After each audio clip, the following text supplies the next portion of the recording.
Hey everyone, Scott here to discuss Captain America Brave New World, starring Anthony Mackie, Danny Ramirez, Shira Haas, Carl Lumbly, Joshua Rockamore, Giancarlo Esposito, Tim Blake Nelson, Liv Tyler, spoiler alert, and Harrison Ford, directed by Julius Ona.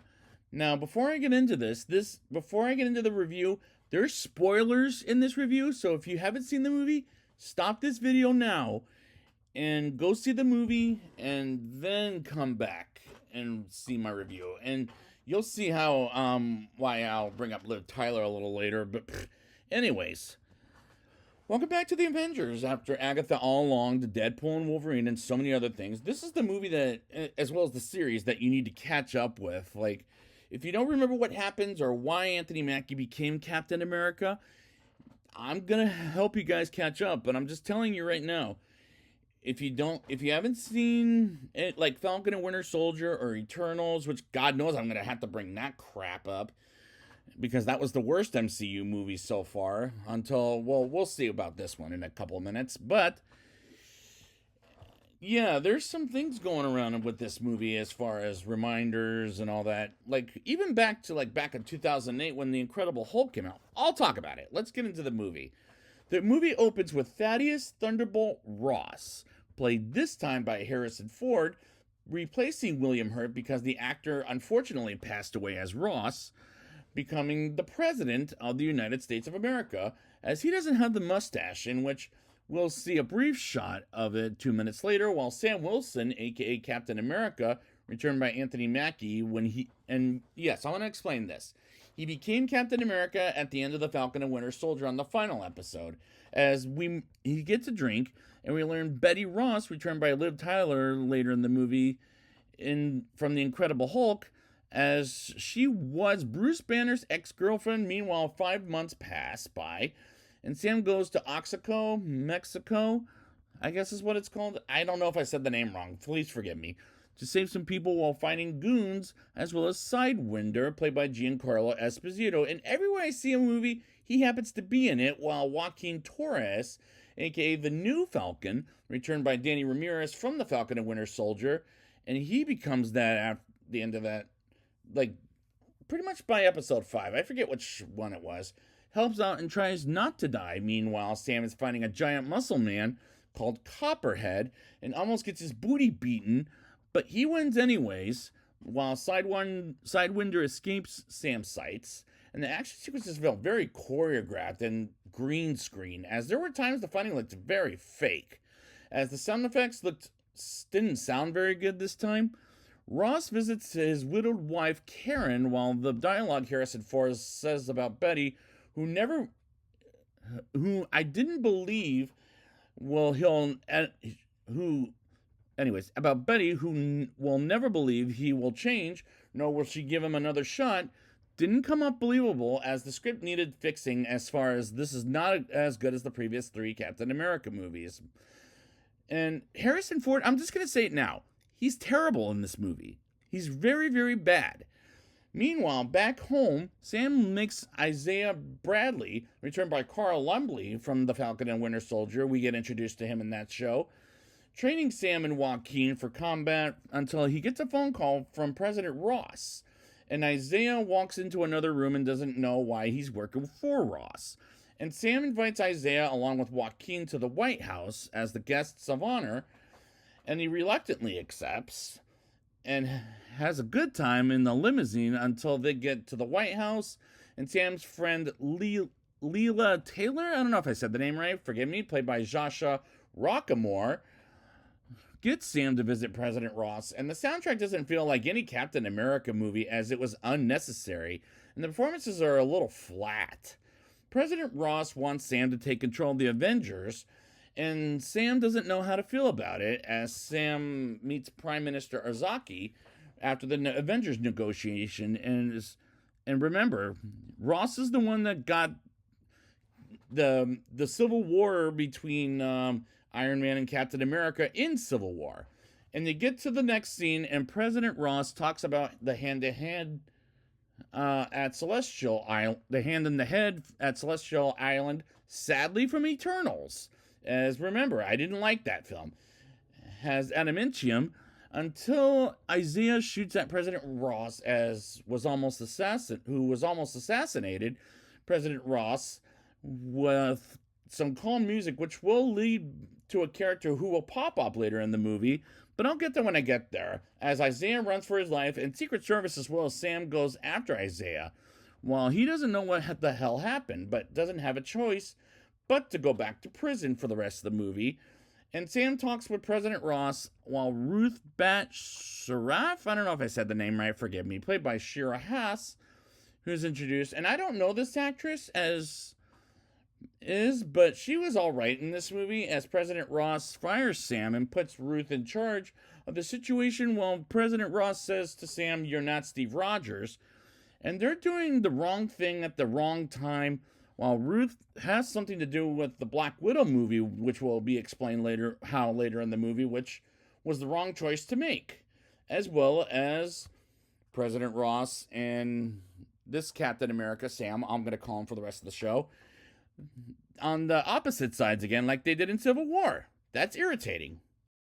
Sam visits Isaiah in prison, and he doesn't know what happened while Ruth was watching their conversation, and Joaquin and Ruth learns Isaiah was flashed by a message while Sam asks Joaquin to look into Ruth, and Sidewinder fires a machine gun at Sam's car, like what happened in The Winter Soldier, where Nick Fury gets attacked by the Winter Soldier in his car while Sam is in the car.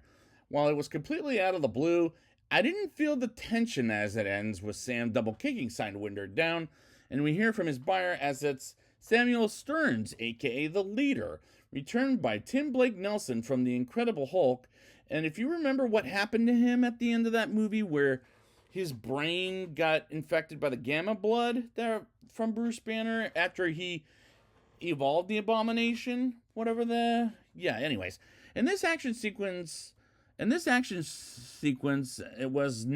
wasn't impressed with it throughout the movie. I wasn't even impressed with any of the action scenes throughout the movie. Even the one at the end, and I'll get there when I get there. While I knew Samuel Stearns was in this movie, as there's no fooling me while I look up IMDb, as it was so damn obvious it wasn't funny. Sam gets back to Joaquin, and we learn she was an ex-widow, as this is from the Black Widow movie, which explains why Black Widow is one of the movies to watch before this movie. And Sam decides to go behind President Ross's back to go on a mission and brings Joaquin along for the trip. And Ruth visits the shooters as the White House as a guard comes in their rooms and kills a couple of the shooters, but not Isaiah. And there's no suspense that Isaiah was one of the bad guys, as I didn't feel it while viewing this movie both times for this review. While President Ross is on the way to Japan, and Sam and Joaquin are on the way to West Virginia as the Leader kills President Ross's man that guards him in a prison, and Ruth takes Isaiah to a box for protection. And when Sam and Joaquin get to Camp 1, which is where the Leader is at, and they go inside and learn he's the one playing the calm music and manipulating people into killing people. Innocent people, I'll say at best. And I'm sorry, when we see the Leader's brain, it's nothing like in the comic books versus the video game based on the 2003 Ang Lee film Hulk, where he has a bigger brain in the movie that's like this big, I'm gonna guess. But this movie doesn't make it as big in those two things. And the Leader could talk to people in their brain, and when that came up later in the movie with President Ross, I thought that seems familiar from that game, as I played it plenty of times back in the 2000s, but they did a poor job at portraying the character. While his brain was like right here with his brain kind of showing, it's supposed to be bigger like this compared to where it was at, which was right here. That was annoying.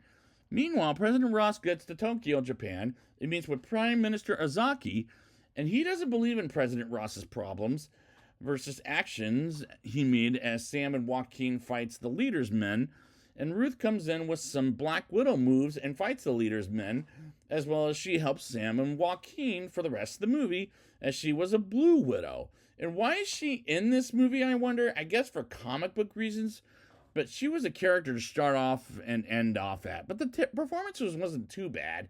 her performance, I mean, wasn't too bad, anyways. But she was the wrong character for this movie.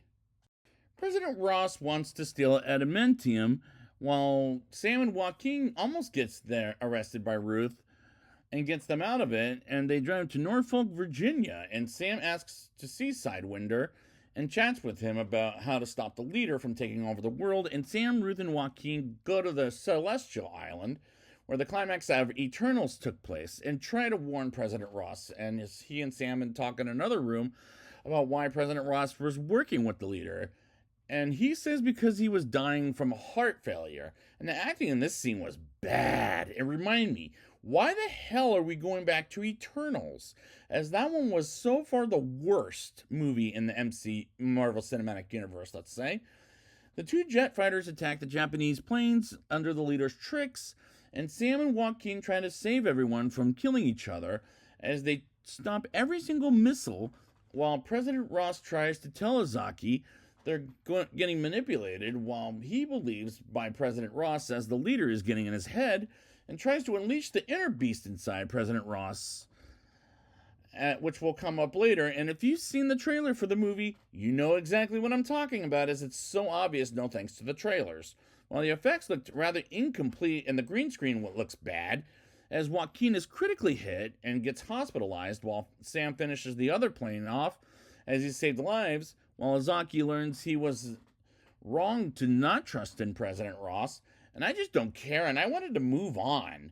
While Joaquin is in surgery, Sam gets a visit from James Bucky Barnes, returned briefly by Sebastian Stan, as Sam admits he should have taken the serum, where he'll become as buff as Captain America, and Buffy believes Steve Rogers picked him because he was him. And Bucky leaves for a campaign that we'll probably see in the next Marvel movie, Thunderbolts, as that was a trailer in front of this movie, one of the last two trailers with that in the new Fantastic Four film. As he leaves and Ruth comes in and sees in the TV Isaiah is going to get executed, and the person Sam trusted is killed by the leader with some loud noise, which is ridiculous. As President Ross gets a quiet moment to call his daughter Betty, as Liv Tyler's voice is on the phone because she answers the phone, and he feared she wasn't going to pick up. And he says he was trying to change and see the cherry blossoms, as it was our favorite thing back in the day. And President Ross makes a speech while the leader exposes President Ross for who he is, as he exposes President Ross. While the leader wants to kill his legacy, and the military arrests the leader, and that felt way too convenient and predictable, as I could sense it coming from a mile away. The guards try to get President Ross away from the press as he turns into a giant red Hulk and can't believe his eyes as he gets indestructible, and Sam comes in to fight him. And Sam learns his wings are made of vibranium, which is something invented in Black Panther and maybe Iron Man 1, I don't remember off the top of my head, and have a fight at the White House as Red Hulk goes after Sam, and it leads to the cherry blossoms as they have a fight. And Red Hulk gets cut a lot during this final fight scene, as this is the only time you'll ever see Red Hulk in this whole movie, while ripping Sam's wings off, or one of his wings, I'll say, and blows him up, not to death, but under a car as he almost attacks again, and Sam tries to calm him down as Red Hulk feels the cherry blossom as he tells him to think about Betty and shrinks back to President Ross. And that's how he defeat a Hulk. That's how to defeat a Hulk? How completely unrealistic. Sam gets Isaiah out of prison with Ruth as President Ross decides to go to a prison called the Raft, which was where he was imprisoned in Captain America Civil War for his and the American government protection, as he steps down from being president, and he gets a visitor from Betty. And Liv Tyler being in this movie for maybe like a day felt very forced, as she wants to talk with him for a little while. And Sam visits Joaquin and sees Isaiah is going to, I'm guessing, a Knicks game, which is basketball. I'm not familiar with sports, so on the court side with Ruth, as he sees Joaquin wakes up and tells Sam he feels inspired by him and make each other smile. And Sam wants Joaquin to join the Avengers, and credits roll, and no mid-credit scene, but way after the credits end, Sam visits the leader in the Raft, and the leader says he's seen the end of the Avengers. And I have a question. Is he talking about Doomsday, which is the next Avengers movie with Robert Downey Jr. as Doctor Doom? Or is it the one after that movie, Secret Wars? As that one is coming right after Doomsday, which is where the Avengers fight the X-Men. As that felt a little weird, and the climax made this movie bad, but was it as bad as Eternals, or better than that, or worse than that? Let's talk about it in a rating. I'll give this movie a 4.3 out of 10. The action scenes felt very choreographed, and the green screen looked pretty bad, as the fighting looked fake, while the sound effects didn't sound good, as Lord knows I could have fixed this script, as the arc about Ross trying to reconnect with Betty, was completely bland, and the acting by Harrison Ford in those scenes was bland, as he's terrible in this film. And I don't like the characters this time, nor did I care for any of them. The only one I thought was mediocre at best was the Ruth. Yeah, you know what I'm talking about. The Ruth character, the Blue Widow, whatever the hell she's called. The trailers gave so much of the movie away, except for maybe what the leader looked like, as he looks bad, as the CGI in this felt incomplete. And I keep thinking to myself, what was the movie's main bad guy? What was the movie's main bad guy? Was it Red Hulk, despite he was only in the climax of the movie?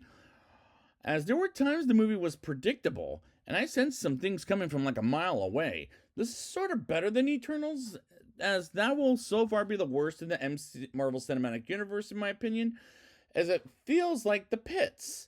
And the first three Captain America movies were better than this, and it pains me to say this, and hopefully I got fingers crossed on this. Thunderbolts and Fantastic Four First Steps which were trailers in front of this movie, might turn out better than this movie, as I can't believe I don't have a choice but to give it a mild non-recommendation, as I tried so hard to like this movie better than I did, as this script needed some more work done to make it a better movie. And I honestly wish it was, but at the end of the day, I'll own this on 4K Blu-ray, but it won't be one I watch over and over unless if I have another movie coming up, like I'm doing with Eternals, for example. So I'd like to thank you guys for joining me, and when I come back for Thunderbolts, Avengers Assemble.